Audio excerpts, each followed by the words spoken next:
जी, अस्सलाम वालेकुम। नेक्स्ट हम लोग डिस्कस करेंगे अपना डिफरेंट ऑफ गैसेस है such as oxygen and carbon dioxide. और ये बहुत ही सिंपल चीज़ है यार, आप इसको समझें कि अपने पास डिफरेंट रेट क्या होता है। डिफरेंट रेट ये होता है कि वी एक्सरसाइज करते हैं, मतलब कि कितना वॉल्यूम 1 मिनट में डिफ्यूज कर जाता है अक्रॉस अ बैरियर, ठीक है। और ये डिपेंड करता है दो चीज़ों पे। अपने पास आ जाती है पहली चीज़, different capacity of lung for that of gas, ठीक है, मल्टीप्लाई बाय प्रेशर ग्रेडियंट। पहले तो इसको समझते हैं कि ये डिफ्यूजन कैपेसिटी ऑफ लंग ये क्या चीज़ है, मतलब ये किन चीज़ों पे डिपेंड करती है। मतलब तो सिंपल है कि डिफ्यूजन कैपेसिटी ऑफ लंग के किसी भी लंग्स में कितनी कैपेसिटी होती है for diffusion for that gas, ठीक है। और ये वेरी वेरी करता है, एक ही गैस के लिए भी वेरी करता है और मुख्तलिफ गैसेस के भी डिफरेंट है।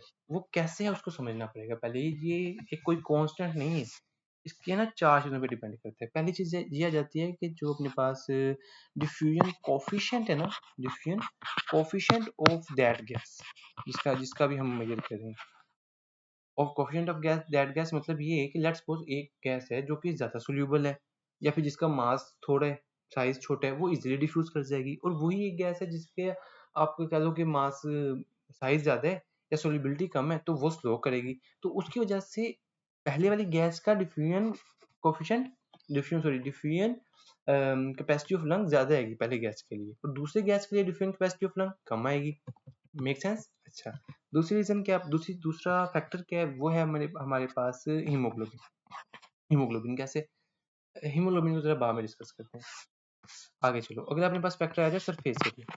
सरफेस एरिया सिंपल सी बात है, ज़्यादा सरफेस एरिया होगा गैस एक्सचेंज के लिए तो ज़्यादा डिफ्यूजन होगी, ज़्यादा डिफ्यूजन कैपेसिटी होगी लंग की फॉर दैट गैस। कम होगा तो कम हो जाएगी। इसी तरह आप बात करते हो, चौथा फैक्टर होता है थिकनेस। हाँ, थिकनेस मतलब अगर सरफेस थिकनेस ज़्यादा होगी लंग्स की, जो मेम्ब्रेन जहाँ गैस एक्सचेंज होना है, तो कम डिफ्यूजन कैपेसिटी होगी लंग्स की फॉर दैट गैस। और अगर नॉर्मल पतली लेयर्स होंगी, पतली थिन होंगी, तो ज़्यादा आएगा diffusion capacity for that line. अब इसको हम लोग समझ, इन सारी चीज़ों को ना हम लोग पहले डिस्कस करते हैं किसी तस्वीर से, क्योंकि हीमोग्लोबिन मैंने पहले जिक्र कर दिया, तो अब हम बेहतर है कि हीमोग्लोबिन को पहले समझ के चलें। अब लेट्स सपोज ये एल्विलाई है और ये अपने पास ब्लड ब्लड वेसल है, अंदर आरबीसीज बैठे हैं। तो होता क्या है कि हम लोग अगर ऑक्सीजन वगैरह किसी चीज़ में गैस में भी डिफ्यूज करना है, तो यार डेफिनेटली अब हमें पता है इस गैस ने पहले जाना होता है प्लाज्मा में, और उसके बाद आरबीसीज ने इसे उठा लेना होता है। तो अगर आपको मैं कहूँ कि यार एक सिनेरियो ये है कि जिसमें आरबीसीज अच्छे हैं, तो नॉर्मल है, बल्कि नॉर्मल से भी ज़्यादा कर लेते हैं कि अच्छे खासे हैं, ठीक है। तो ऐसे सिनेरियो, ऐसे केस में क्या होगा, इसमें गैस जाएगी प्लाज्मा में डिफ्यूज, तो फौरन प्लाज्मा में जाके आरबीसी इसको उठाते जाएंगे। तो आप यूं समझ लो कि आगे जो है ना कैपेसिटी बड़ी ज्यादा पड़ी है, तो एज रिजल्ट डिफ्यूजन ज्यादा हो सकेगी। एम आई राइट?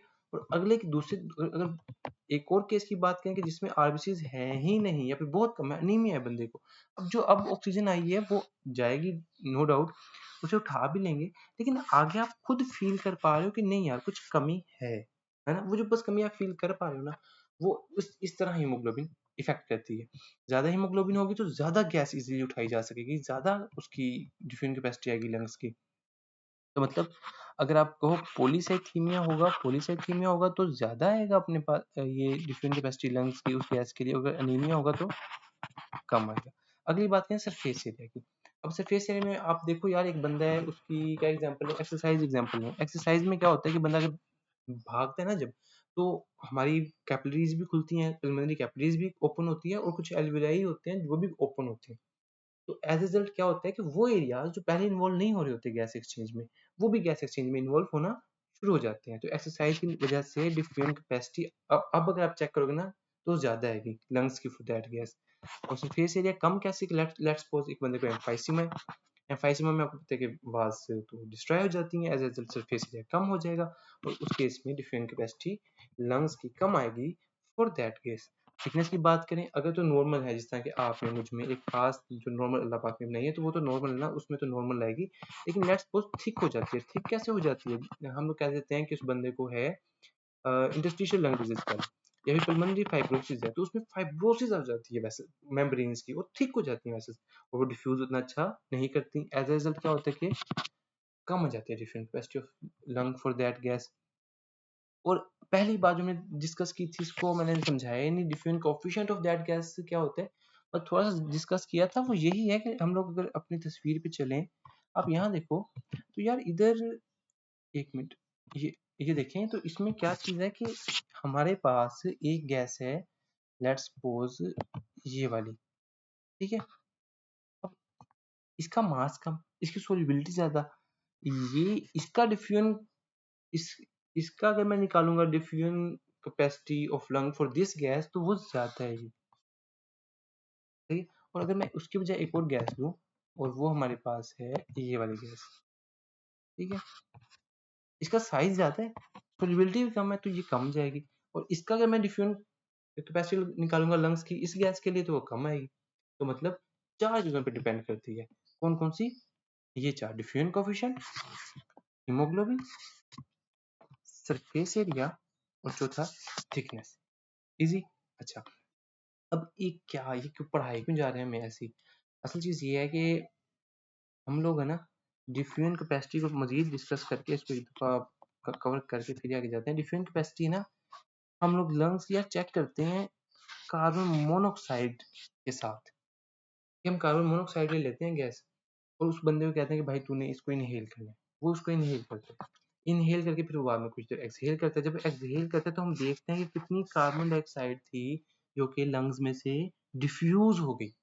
इजी, इजी बात। अच्छा, तो जितनी ज्यादा डिफ्यूज हो जाएगी इसका मतलब है लंग्स उतने अच्छा काम करें, मेम्ब्रेन्स उतनी ज्यादा परमिएबल है ना। और जितनी कम होगी तो उतनी फिर हम कहेंगे कि भाई नहीं, ज्यादा सारी गैस तो वापस आ गई है, इसका मतलब है आगे डिफ्यूजन कैपेसिटी लंग्स की अच्छी नहीं है, ठीक है।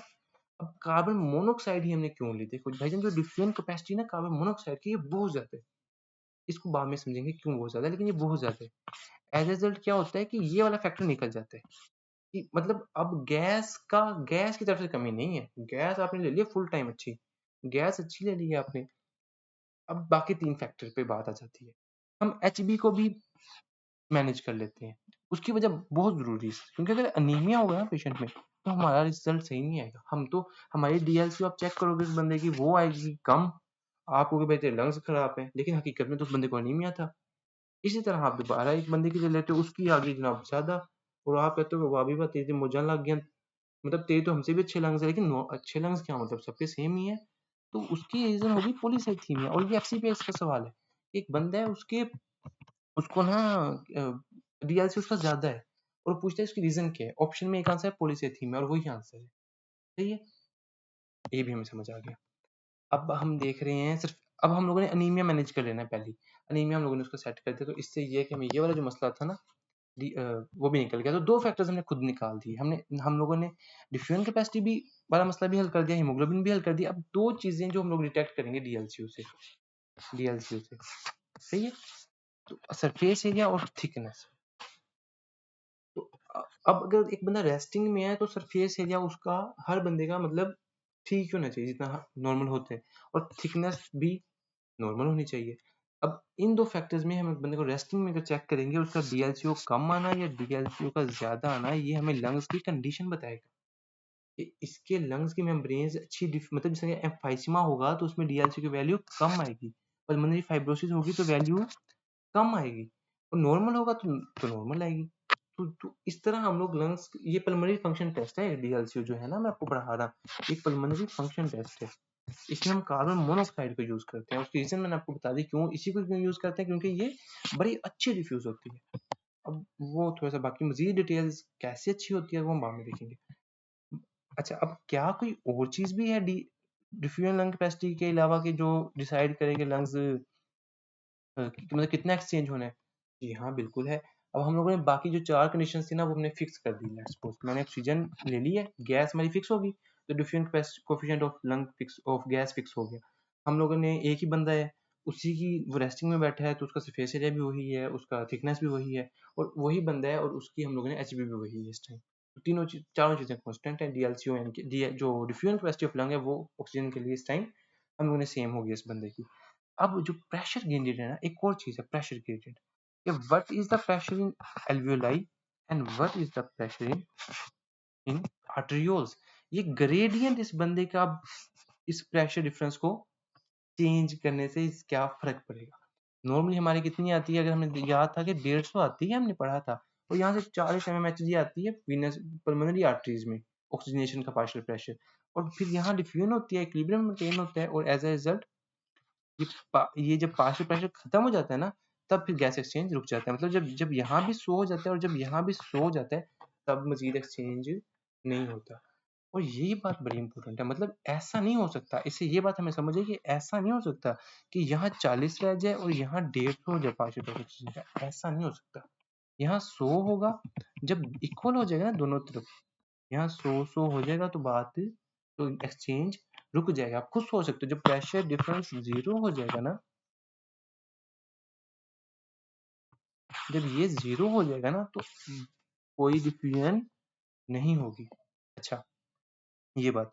और मजीद बात ये कि यार इसी चीज को यूज करते हुए ना, हम लोग जब हाइपरबैरिक तो नहीं, खैर जब 100% ऑक्सीजन दे रहे होते हैं, तो उसमें हम ज्यादा पार्शियल प्रेशर दे रहे होते हैं ऑक्सीजन का, एल्वियोलर पार्शियल प्रेशर, और उस इसको ज्यादा करके हम लोग डिफ्यूजन को उस बंदे के लिए ज्यादा कर देते हैं। लेट्स सपोज किसी बंदे में कोई ऐसा मसला है कि उसमें एक्सचेंज ज्यादा नहीं अच्छा हो रहा, निमोनिया वगैरह या फिर जो भी कंडीशन बनी है उस बंदे की, निमोनिया हो गया है, तो कुछ हिस्सा लंग्स का काम नहीं कर रहा, और ये वाला मुतासिर हो गया, तो हम इसको बढ़ा देते हैं ताकि ये गैस एक्सचेंज उसका होता है, उसकी हाइपोक्सिया ना हो, उस बंदे को हाइपोक्सीमिया ना हो उस बंदे को।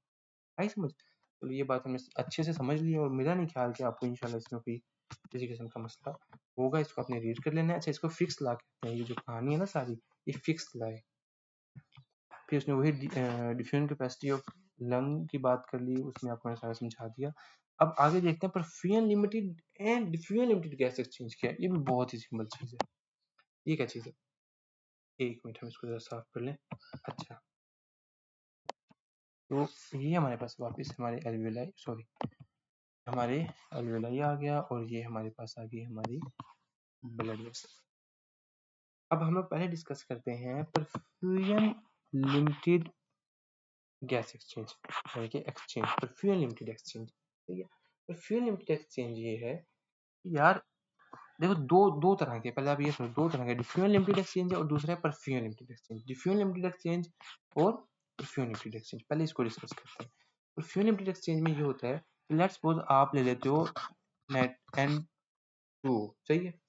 अब हमारे पास यहाँ RBCs गुजर रहे हैं और प्लाज्मा। यार ये जो गैस है ना, कभी आपने सुना है कि हीमोग्लोबिन इसके साथ अटैच होता हो? नहीं, इसके साथ होता भी नहीं है। तो अब सीन ये होगा कि ये सिर्फ किधर डिजोल्व होनी है, इसने प्लाज्मा में, ऐसे ही है। तो अब जैसे मतलब इसने सारा का सारा प्लाज्मा में जाना है, इसने ब्लड हीमोग्लोबिन के साथ नहीं अटैच होना, like oxygen, like carbon monoxide या फिर लाइक कार्बन डाइऑक्साइड, इसने नहीं अटैच होना। तो ये क्या करता है, ये इधर जाता है, फौरन इसका partial pressure in the arteries ज्यादा हो जाता है। एज ए रिजल्ट जो पार्शियल प्रेशर का डिफरेंस था ना, वो फौरन खत्म हो जाता है। मतलब अभी थोड़ा सा ही अभी एक्सपोजर हुआ होता है, और इतने में ये इक्वल हो जाता है, जीरो हो जाता है। और आप कह लो कि लेट्स सपोज यहाँ आने के बाद जो इतने हिस्से में जो होता है ना, खून गुजरता है, उसमें कोई भी एक्सचेंज नहीं होता। और ऐसे केस में अगर आपने गैस डिफ्यूज एक्सचेंज को बढ़ाना है, तो आप क्या क्या कर सकते हो, आप ब्लड फ्लो को बढ़ाओ, है ना। आप ज्यादा से ज्यादा, क्योंकि देखो जितना आता है फौरन हो जाता है, उसको वो फौरन सैचुरेट हो जाता है, हम सब कह लेते हैं, ठीक है। तो आपको चाहिए जल्दी जल्दी ब्लड भेजो, ताकि वो जल्दी जल्दी डिफ्यूज सैचुरेट होता रहे। तो लिमिटिंग फैक्टर यहाँ क्या है, परफ्यूजन, इस केस में। इसी तरह जो नॉर्मल रेस्टिंग केस में आपकी ऑक्सीजन वाला सीन होता है ना, तो हमारे अल्लाह पाक ने लंग्स इतने अच्छे बनाए हैं, इतनी अच्छी मेम्ब्रेन बनाई है कि अभी अभी स्टार्टिंग में ही आया होता है आपके पास, और खून के ऑक्सीजन को पार्शियल प्रेशर कवर हो जाता है, और वो फिर मजीद, मतलब लेट्स सपोज इससे आगे मजीद एक्सचेंज नहीं होता। अगर आप इस केस में एक्सचेंज बढ़ाना चाहते हो, तो आपको परफ्यूजन बढ़ानी पड़ेगी, खून की सप्लाई बढ़ानी पड़ेगी, रवानी बढ़ानी पड़ेगी। इजी। दूसरा केस समझते हैं, डिफ्यूजन लिमिटेड गैस एक्सचेंज। आप लोग खुद ही सोच चुके होंगे कि क्या होने वाला है। इसमें ये है कि हम लोग कार्बन मोनोऑक्साइड की एग्जांपल लेते हैं। इसमें ये होता है कि यार जो आरबीसीज है ना, जो हमारी कार्बन मोनोऑक्साइड है, अब मैं आपको समझाने लगा कि इसकी सोलिबिलिटी इतनी ज्यादा है क्यों आखिर। यार ये जो गैस है ना, इस ये हीमोग्लोबिन के साथ ना बहुत ही स्ट्रॉन्गली बाइंड करती है। इसकी ना 200 टाइम्स एफिनिटी ज्यादा होती है for to bind with haemoglobin from as compare to oxygen. सही है। एज ए रिजल्ट क्या होता है कि ये जो गैस है, ये आती है, प्लाज्मा में डिसॉल्व होती है, और फौरन किधर, ब्लड के अंदर आई, फौरन ब्लड के अंदर। आई फॉरन ब्लड के अंदर, मतलब आइडियली, मतलब नॉर्मली इसका जो आर्टीरियल जो है ना पार्शियल प्रेशर वो जीरो ही रहता है, जीरो रहता है। एज ए रिजल्ट ग्रेडियंट हमेशा रहते हैं। तो मतलब यहाँ तक चला गया, खत्म हो गया, ब्लड खून सारा होके गुजर गया, लेकिन इधर इक्वलाइज नहीं कर सका, ये पार्शियल प्रेशर डिफरेंस खत्म नहीं कर सका। वैसी बात करें तो सही तरह से खून को सैचुरेट नहीं कर सका। और अब मसला कहाँ से आ रहा है? अब आप क्या मुझे कहोगे भाई परफ्यूम बढ़ा के देखो, और भाई जो पहले खून में जाए उसको तो फिल कर दो, मैं भेज दूंगा नया खून भी। तो अब मसला आ रहा है डिफ्यूजन में, ठीक है, नो डाउट, मतलब बात समझने वाली है कि नो डाउट पिछले केस से बहुत ज्यादा डिफ्यूजन हो रही है, जिसने वो तो थोड़ी सी होकर रुक गई थी, लेकिन तब पार्शियल प्रेशर उसका सैचुरेट हो गया था, इतना ही करना था उन्होंने। यहाँ ये है कि ये हो जाई जा रही जाई जा रही है, but still partial pressure gradient खत्म नहीं हो रहा। तो ऐसे में अब आपको लिमिटिंग फैक्टर क्या है, वो है डिफ्यूजन। अब लिमिटिंग फैक्टर क्या है, डिफ्यूजन। आपको वो बढ़ाओ मजीद, तब तब फिर मतलब उस पर डिपेंड करे ये वाली चीज। इसको मजीद हम डिस्कस नहीं करते हैं, जितना करेंगे कॉम्प्लिकेट हो जाएगा। बात बड़ी सिंपल सी है, यहाँ से थोड़ा सा देख लेते हैं। आप देखोगे, ये देखो जो नाइट्रिक ऑक्साइड है, फिर ऑक्सीजन की बात करें नॉर्मल कंडीशन में, तो वो उसमें यही होता है कि आपकी अलोंग द लेंथ बड़ी जल्दी इक्विलिब्रिएट हो जाता है। परफ्यूम लिमिटेड एक्सचेंज होता है, इसमें बड़ी जल्दी इक्विलिब्रियम अटेन हो जाता है। और पार्शियल प्रेशर गैस का in the arterial blood equal हो जाता है partial pressure in the alveolar air में, सही है। और इस केस में अगर आपने डिफ्यूजन को मजीद बढ़ाना है तो आपको ब्लड फ्लो को ज्यादा करना पड़ेगा, इजी। दूसरा अपने पास आ गया डिफ्यूजन लिमिटेड एक्सचेंज। इसमें कार्बन मोनोऑक्साइड की एग्जांपल हमने डिस्कस कर ली। ऑक्सीजन ड्यूरिंग स्ट्रेनस एक्सरसाइज में भी यही रीजन बनती है, लेकिन उसमें पता है क्या हो रहा होता है, उसमें एक्चुअली ना फ्लो खून का बहुत ज्यादा हो रहा होता है। जब आप भाग रहे होते हैं ना तो पल्मोनरी फ्लो बढ़ जाता है, और जो ऑक्सीजन आ रही होती है ना वो उसको उतनी ज्यादा मतलब एंड तक पूरे अच्छे से सेचुरेट नहीं कर पाती ऑक्सीजन को, ब्लड को। और वो फिर ब्लड कुछ मतलब निकल जाता है पहले, तो कमी हमारी डिफ्यूजन में आ रही होती है। फ्लो मतलब असल में फ्लो तेज हुआ होता है, ठीक है ना। तो इस वजह से, या फिर इसी तरह कुछ डिजीज हो जिस तरह के फाइब्रोसिस है या एम्फाइसिम है, उसमें तो डिफ्यूजन वैसे ही कम हो जाएगी ना। तो अगर फ्लो, तो उस केस में तो अगर खून स्लो स्लो भी जा रहा हो ना, तब भी ऑक्सीजन उसको पार्शियल प्रेशर को इक्वलाइज नहीं कर पाएगी। और इस वजह से जो आपका आर्टीरियल ब्लड में खून आ रहा होगा ना, वो आप कह लो कि वो लेट्स सपोज 80% हो, मैं सॉरी 80% कह रहा हूँ, 80 mmHg पार्शियल प्रेशर के साथ आ रहा होगा आर्टीरियल ब्लड। तो उसकी आप रीजन होगी कि वो डिजीज होगी पीछे। तो ये डिफ्यूजन लिमिटेड एक्सचेंज है ना, इसमें डिफ्यूजन में लिमिटेशन आई है। लेकिन ऐसे में ऐसे केस में आप डिफ्यूजन को बढ़ा भी नहीं सकते, फाइब्रोसिस हो गया तो आप क्या ही कर सकते हो। अच्छा खैर, इसमें इक्विलिब्रिएट नहीं होता, और अगर आपने इसमें बढ़ाना है ना तो आपको मतलब डिफ्यूजन बढ़ानी पड़ेगी। और दूसरा ये कि इसमें पार्शियल प्रेशर ग्रेडियंट जो है वो रहता है, और डिफ्यूजन होती रहती है, इवन के एंड तक भी, जब अभी वो खून सारा गुजर जाता है तब भी होती रहती है। आगे समझ। अच्छा, तो एक सवाल, बस मैं एक सवाल पे इसको खत्म करता हूँ, यहाँ तक ही करते हैं अभी, कि क्या इस वजह से कि कार्बन मोनोऑक्साइड का डिफ्यूजन लिमिटेड एक्सचेंज शो करना, क्या ये कोई रीजन है? इसको हम लोग डीएलसीओ के लिए इस्तेमाल करते हैं, क्या ये कोई रीजन है, कोई सेंस है इस बात की? अगर है तो आपने कमेंट्स में लाजमी डिस्कस करनी है।